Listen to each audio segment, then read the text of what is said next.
ఒకసారి మీరు ఒక వరల్డ్ ని ఇమాజిన్ చేసుకోండి. అక్కడ స్కై లో ఫ్లయింగ్ మాన్స్టర్స్ ఉంటాయి, ఫారెస్ట్ లో జైంట్ కిల్లింగ్ బర్డ్స్ రోమ్ చేస్తాయి, ఓషన్ షోర్ మీద హ్యూమన్ సైజ్ కన్నా పెద్ద బర్డ్స్ అయితే సర్వైవ్ చేస్తున్నాయి, ఇంకొన్ని క్రియేచర్స్ అయితే హ్యూమన్ ఫియర్ ని కంట్రోల్ చేస్తున్నాయి. కానీ ఇక్కడ షాకింగ్ థింక్ ఏంటంటే ఇవి ఫ్యాంటసీ కాదు, ఇవి రియల్ హిస్టరీ. ఈ వీడియోలో మనం చూడబోతున్నాం ప్రపంచంలో ever excited most dangerous birds గురించి. కొన్ని ఎక్స్టెంట్ అయ్యాయి, ఇంకొన్ని అయితే మన మధ్యనే ఉన్నాయి. టెర్రర్ బర్డ్ లాంటి ప్రీ హిస్టోరిక్ కిల్లర్ నుండి కేసవరి లాంటి లివింగ్ డేంజర్ వరకు, హార్పీ ఈగల్ లాంటి సైలెంట్ అసెసియన్ నుండి అర్జెంటావిస్ లాంటి స్కై జైంట్స్ వరకు ప్రతి బర్డ్ కూడా ఒక షాకింగ్ స్టోరీని చెప్తుంది. అండ్ ట్రస్ట్ మీ, ఈ వీడియోని చూసిన తర్వాత మీరు బర్డ్స్ ని ఇంకా ముందు సేమ్ వేలో చూడలేరు. So buckle up, because nature true form ఇప్పుడు రివీల్ అవుతుంది. ఒకసారి మీరు ఒక అడవిలో నడుస్తున్నారని ఇమాజిన్ చేసుకోండి. మీ చుట్టూ అంతా కూడా సైలెన్స్ గా ఉంది, అక్కడ బర్డ్స్ సౌండ్స్ కూడా ఏమీ లేదు, గాలి కూడా ఆగిపోయినట్టు ఒక వైడ్ ఫీలింగ్. సడన్లీ నేల కొంచెం వైబ్రేట్ అవుతుంది, మీ వెనక నుంచి ఒక భారీ షాడో అయితే మూవ్ అవుతుంది, మీ హార్ట్ బీట్ ఒక్కసారిగా పెరిగిపోతుంది. మీరు వెనక తిరిగి చూస్తే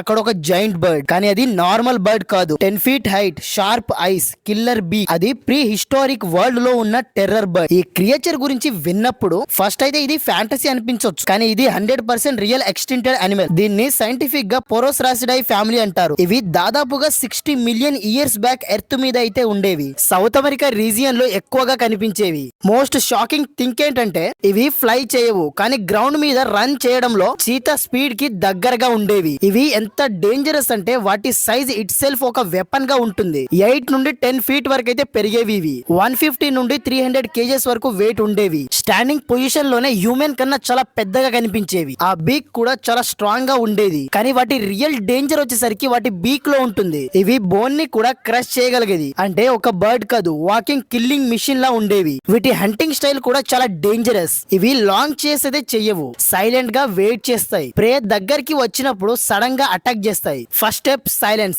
second step lighting spirit, third step full force beak strike. ఆ ఒక్క స్ట్రైక్ లో ప్రే ఆల్మోస్ట్ సర్వైవ్ అయ్యే ఛాన్స్ చాలా తక్కువ. ఇవి స్మాల్ యానిమల్స్ నుండి మీడియం సైజ్ యానిమల్స్ వరకు హంట్ చేసేవి. సైంటిస్ట్ ఒక ఇంట్రెస్టింగ్ థియరీ చెప్పారు, ఎర్లీ హ్యూమన్స్ కూడా ఈ బర్డ్స్ ని ఫేస్ చేసి ఉండొచ్చు. సౌత్ అమెరికా రీజియన్ లో ఉన్న యాన్సెంట్ స్టోరీస్ లో giant birds like monsters mention అవుతాయి. అవి టెర్రర్ బర్డ్ ఇన్స్పైర్ మిత్ అయ్యే ఛాన్సెస్ చాలా ఎక్కువ. ఇమాజిన్ చేయండి, కేవ్ మ్యాన్ టైమ్ లో మీరు ఫారెస్ట్ లో ఉన్నారనుకోండి, సడన్లీ 10 feet బర్డ్ మీ మీద చార్జ్ చేస్తే ఆ ఫియర్ ఎలా ఉంటుందో ఊహించండి ఒకసారి. టైం పాస్ అయ్యే కొద్దీ ఎర్త్ క్లైమేట్ చేంజ్ అయ్యేది, ఐస్ ఏజ్ వచ్చేది, ఫుడ్ సోర్స్ అయితే తగ్గిపోయేది, బిగ్ క్యాట్స్ లాంటి న్యూ ప్రెడక్టర్ ఎవాల్వ్ అయ్యాయి. అలానే కాంపిటీషన్స్ అయితే చాలా పెరిగాయి. స్లోలీ టెర్రర్ బర్డ్ సర్వైవ్ చేయలేకపోయాయి, చివరికి ఇవి ఎక్స్టింక్ట్ అయ్యాయి. అరౌండ్ 2 million years బ్యాక్ ఈ స్పీసీస్ పూర్తిగా డిసప్పియర్ అయ్యింది. కానీ ఇక్కడ ఒక ఇంట్రెస్టింగ్ క్వశ్చన్ ఏంటంటే, ఇవి ఇప్పటికీ అలైవ్ గా ఉండుంటే ఏమయ్యేది? ఫారెస్ట్ సఫారీ సేఫ్ గా ఉండేవా? దీనికి ఆన్సర్ మాత్రం సింపుల్, అబ్సల్యూట్లీ నో. నేచర్ లో స్ట్రాంగెస్ట్ ఆల్వేస్ డామినేట్ చేస్తుంది. ఇవి ఉంటే forest it self human survival zone లో అయ్యేది. వెయిట్ చేయండి, ఇది జస్ట్ స్టార్టింగ్ యానిమల్ మాత్రమే. సెకండ్ యానిమల్ మాత్రం ఇంకా డేంజరస్ గా ఉంటుంది. మీరు ఒక డెన్స్ రెయిన్ ఫారెస్ట్ లో ఉన్నారని ఇమాజిన్ చేసుకోండి. మీ చుట్టూ కూడా చాలా థిక్ ట్రీస్ ఉన్నాయి, సన్లైట్ కూడా సరిగ్గా లోపలికి రావడం లేదు, అంతా కూడా సైలెన్స్, కేవలం మీ ఫుట్ స్టెప్ మాత్రమే వినిపిస్తున్నాయి. సడన్లీ దూరంలో ఒక లో వైబ్రేట్ లాంటి సౌండ్ వస్తుంది. గ్రౌండ్ మీద ఒక హెవీ ప్రెజెన్స్ మూవ్ అవుతున్నట్టు ఫీల్ అవుతుంది. మీరు స్లోగా ఆ దిశ వైపు చూస్తే అక్కడ ఉండేది ఒక జైంట్ బర్డ్, కానీ అది క్యూట్ బర్డ్ కాదు, అది నేచర్ లో ఉన్న ఒక లివింగ్ వెపన్. దీని పేరే క్యాసోవరి. ఇది ప్రపంచంలో ఇప్పటికీ లివింగ్ గా ఉన్న మోస్ట్ డేంజరస్ బర్డ్ లో ఒకటి. ఆస్ట్రేలియా ఇంకా పూపా న్యూ గియా ఫారెస్ట్ లో ఇవి కనిపిస్తాయి. బయట నుంచి చూస్తే ఇది చాలా కలర్ఫుల్ గా ఉంటుంది, స్ట్రేంజ్ లుకింగ్ బర్డ్ లా అనిపించవచ్చు, కానీ రియాలిటీ మాత్రం చాలా అంటే చాలా డిఫరెంట్. క్యాసోవరి హైట్ దాదాపుగా 5 నుండి 6 feet వరకు ఉంటుంది. దీని బాడీ అయితే చాలా హెవీగా ఉంటుంది, కానీ దీని రియల్ డేంజర్ వచ్చేసరికి దీని లెగ్స్ లో ఉంటాయి. వీటి లెగ్స్ మాత్రం చాలా అంటే చాలా పవర్ఫుల్. దాని ఒక్క కిక్ తోనే మన బోన్ బ్రేక్ అవుతుంది. దాని క్లేవ్ షార్ప్ నైఫ్ లా ఉంటుంది. సైంటిస్ట్ దాన్ని నేచర్ డెగ్గర్ అని కూడా అంటారు. ఇది నార్మల్లీ పీస్ఫుల్ గా ఉంటుంది, హ్యూమన్స్ ని చూసినప్పుడు అటాక్ చేయదు, కానీ ఒక్కసారి ట్రీట్ ఫీల్ అయితే మాత్రం సిచ్యువేషన్ డేంజర్ అవుతుంది. క్యాసోవరి అగ్రెసివ్ అయితే అది సడన్ గా చార్జ్ చేస్తుంది, వెరీ ఫాస్ట్ స్ప్రింట్ తో టార్గెట్ వైపు వెళ్తుంది. ఇంకా దాని కిక్ అయితే చాలా పవర్ఫుల్. దీనికి రియల్ లైఫ్ ఇన్సిడెంట్స్ కూడా ఉన్నాయి. కొన్ని కేసెస్ లో హ్యూమన్స్ మీద అటాక్ జరిగాయి, mostly when people try to feed it or get to close, because కేసవరికి స్పేస్ కావాలి, రెస్పెక్ట్ కావాలి, అదర్వైజ్ అది రియాక్ట్ అవుతుంది. ఇది ఫారెస్ట్ లో సైలెంట్ కిల్లర్ లా ఉంటుంది. ఎక్కువగా అయితే సౌండ్ చేయదు, సడన్ గా కనిపిస్తుంది, ఇంకా అంతే సడన్ గా డిసప్పియర్ అవుతుంది. అందుకే దీన్ని లివింగ్ డైనోసర్ అని కూడా పిలుస్తున్నారు. దాని హెడ్ పై ఉండే హెల్మెట్ లైక్ స్ట్రక్చర్ దాన్ని ఇంకా చాలా యూనిక్ గా చూపిస్తుంది. అది ఇంపాక్ట్ అబ్జర్వ్ చేయడానికి హెల్ప్ చేస్తుంది. ఇది నేను చెప్తలేను, సైంటిస్ట్లే బిలీవ్ చేశారు. కేసవరి డైట్స్ మాత్రం మోస్ట్లీ ఫ్రూట్సే, కానీ అది ఆమ్నివోర్ కూడా, అంటే అది స్మాల్ యానిమల్స్ లేదా ఇన్సెక్ట్స్ ని కూడా తింటుంది. కానీ రియల్ ట్రీట్ దాని హంగర్ కాదు, దాని ఇన్స్టింక్ట్. ఫీల్ ట్రీటెండ్ అయితే సర్వైవల్ మోడ్ లోకి వెళ్తుంది. ఇది బర్డ్స్ వరల్డ్ లో one of the closest things to prehistoric dinosaurs. అందుకే ఇది ఎక్స్టింక్ట్ టెర్రర్ బర్డ్ తర్వాత కూడా మనకి డైనోసార్స్ బర్డ్స్ కేటగిరీని రిమైండ్ చేస్తుంది. ఇమాజిన్ చేయండి, మీరు జంగిల్ ట్రెక్కింగ్ లో ఉన్నారు,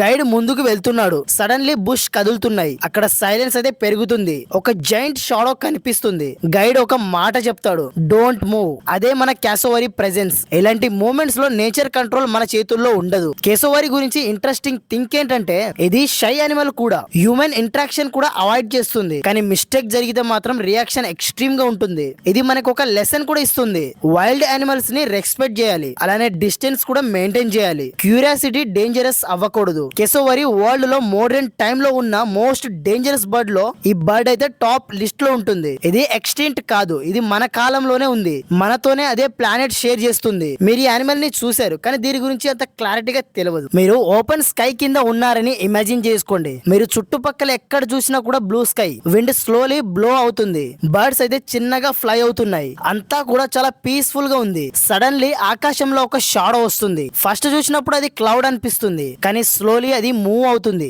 దగ్గరకు వస్తేనే అర్థం అవుతుంది అది క్లౌడ్ కాదు, అది ఒక జైంట్ ఫ్లయింగ్ క్రియేచర్. సో దాని పేరే అర్జెంటావిస్. ఇది ఇప్పటి వరకు ఎర్త్ మీద ఎవర్ ఎగ్జైటెడ్ అయిన లార్జెస్ట్ ఫ్లయింగ్ బర్డ్ గా కన్సిడర్ చేశారు. ఇది ఎక్స్టింక్ట్ అయిపోయింది, కానీ దాని ఎగ్జిస్టెన్స్ గురించి తెలిసినప్పుడు నిజంగా షాక్ అవుతారు. అర్జెంటావిస్ సౌత్ అమెరికాలో దాదాపు 6 మిలియన్స్ ఇయర్స్ ఎగో ఉండేవి. దాని విస్పాన్ ఇమాజిన్ చేయండి, సుమారుగా 20 ఫీట్స్ వరకు అయితే ఉంటుంది, అంటే ఒక స్మాల్ ఏరోప్లేన్ వింగ్స్ రేంజ్ లా ఉంటుంది. ఇది స్కై లో ఫ్లై అవుతున్నప్పుడు కింద ఉన్న యానిమల్స్ కోసం స్కై ఇట్ సెల్ఫ్ డార్క్ అయిపోయినట్టు ఫీల్ అయ్యేది, ఎందుకంటే దాని షాడో చాలా యూజ్ ఉంటుంది. కానీ ఇక్కడ ఇంట్రెస్టింగ్ థింక్ ఏంటంటే ఇది ఫాస్ట్ ఫ్లప్పింగ్ బర్డ్ కాదు, ఇది ఈగల్ లా కంటిన్యూస్ ఫ్లాప్ చేయలేదు. ఇది మోస్ట్లీ థర్మల్ కరెంట్స్ ఉపయోగించి సోర్ చేసేది, అంటే ఎయిర్ కరెంట్ మీద గ్లైడ్ అవుతూ లాంగ్ డిస్టెన్స్ ట్రావెల్ చేసేది. దాని వెయిట్ కూడా చాలా అంటే చాలా షాకింగ్, 70 కేజెస్ వరకు ఉండేది. ఇప్పుడు ఇమాజిన్ చేయండి, 70 కేజెస్ వెయిట్ ఉన్న బర్డ్ స్కై లో ఫ్లై అవ్వడం అంటే ఫిజిక్స్ ఇట్ సెల్ఫ్ సర్ప్రైజ్ అవుతుంది. సైంటిస్ట్ చెప్తున్నారు ఇది మోస్ట్లీ స్కెవెంజర్స్ టైప్ బర్డ్, అంటే మీకు అర్థమయ్యేలా చెప్పాలంటే ఇది డెడ్ అనిమల్ మీద డిపెండ్ అయ్యేది. కానీ కొన్ని సిచ్యువేషన్స్ లో స్మాల్ లివింగ్ ప్రే కూడా అటాక్ చేసే పాసిబిలిటీ ఉంది. దాని బిగ్ చాలా స్ట్రాంగ్ గా ఉండేది,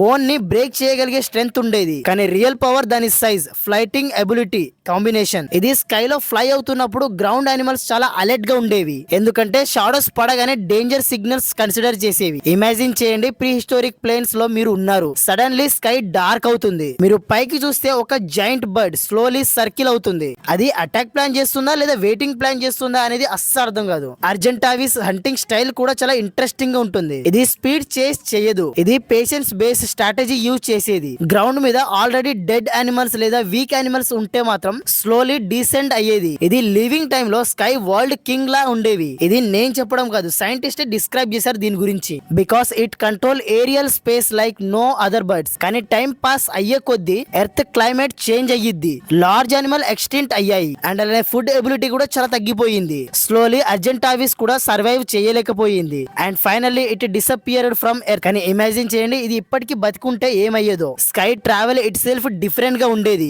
అర్జెంటావిస్ మనకు ఒక థింక్ చెప్తుంది, సైజ్ పవర్ ఉన్నా కూడా ఎన్విరాన్మెంట్ చేంజ్ అయితే సర్వైవల్ ఇంపాసిబుల్ అవుతుంది. ఇది ఎక్స్టింక్ట్ అయినా కూడా it story still remind us how powerful prehistoric life was. మనం ఈ జర్నీలో చూసిన ఈ మొత్తం యానిమల్స్ కూడా ఒకప్పుడు ఒక లెవెల్లో టెర్రిఫైయింగ్ గా ఉండేవి. Terror bird, prehistoric ground killer, cassowary modern day living danger, Argentavis sky ని రూల్ చేసిన జైంట్. మనకి డేంజరస్ అనిపించే థింగ్స్ నిజంగా డేంజరస్ కావచ్చు, కానీ మనమే బ్యాలెన్స్ డిస్టర్బ్ చేస్తే నేచర్ తిరిగి ఆన్సర్ ఇస్తుంది. So respect nature, respect wild life, because every creature has a role in this ecosystem. ఇది కేవలం వీడియో సిరీస్ మాత్రమే కాదు, ఇది మన earth reality story. Part 2 video త్వరలోనే వచ్చేస్తుంది, చూసేయండి అది కూడా.